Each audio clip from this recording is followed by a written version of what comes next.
Southampton are top of the Premier League. Up the Saints. I can hear the Portsmouth fans crying from here. They are not happy about that. Southampton's not top. Are they not? A Villa back at the top. Nope. Leicester. Oh, right. Yeah, sorry. Yeah, because Leicester's. Yeah, sorry. Southampton were top. Briefly. Southampton were top briefly, which briefly. Is they still will be. Don't you worry, because I've got my money on Southampton winning the league. You never know. You never. Hey. People like you made that face when Leicester were top of the league, and look what happened.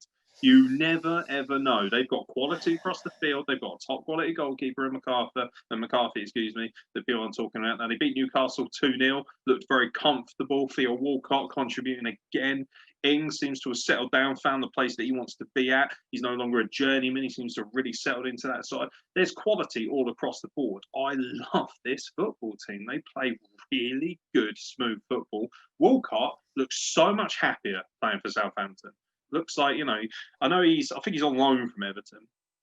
He looks like he's refound that love and that passion that he had as a kid when he was an academy player for Southampton. And when he came through from there and went to Arsenal, and Arsenal kind of developed him into a better player, some may argue, but he lost his smile, so to speak. He went very Shawn Michaels at the back end of his Arsenal career. He was struggling to break into the first team. Here he is.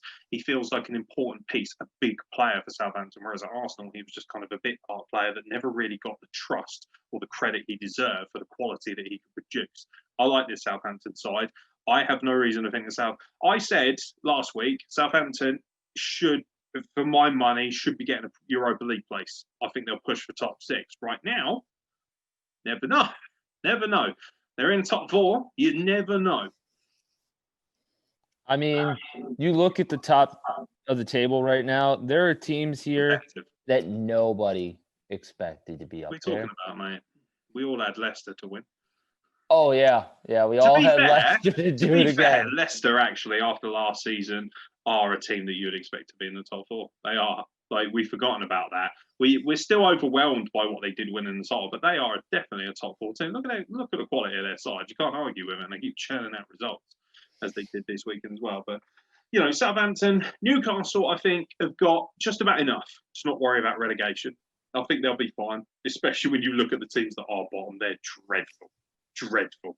Oh, you're going to get it in a minute, I'll tell thee, Fulham, I'm furious. Absolutely furious. I watched that. I was like, you fucking. Anyway, we shall contain our rage. But Southampton, fantastic stuff. Not much to say about Newcastle. Didn't really turn up. The one thing that really pissed me off, I watched this. Alan Smith was on commentary, right? I don't know if you know Alan Smith very well. Very dull, boring. Yeah. Oh, it's from Birmingham, and I used to play football for Arsenal. And he's just he's boring. And there was a challenge on Theo Walcott.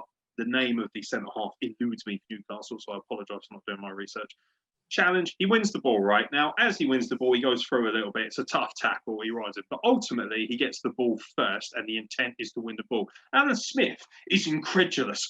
How's it not a penalty? It's a joke. Shut the fuck up, you fucking... You, of all people, right, used to play in the late 80s, early 90s when people were kicking people up the shafter just for fun, mate, and not even getting a yellow card. And this fucking melt now wants to sit on Sky Sports or BT Sport, whatever it is, and be like, oh, this is a penalty, you can't touch it. Shut the fuck up, mate. That's what a defender does.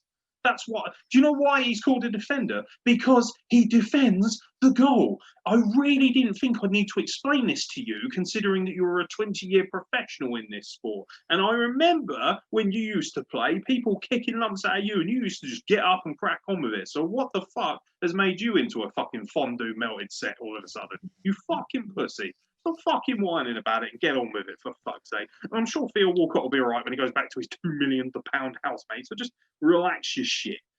It was a fine challenge.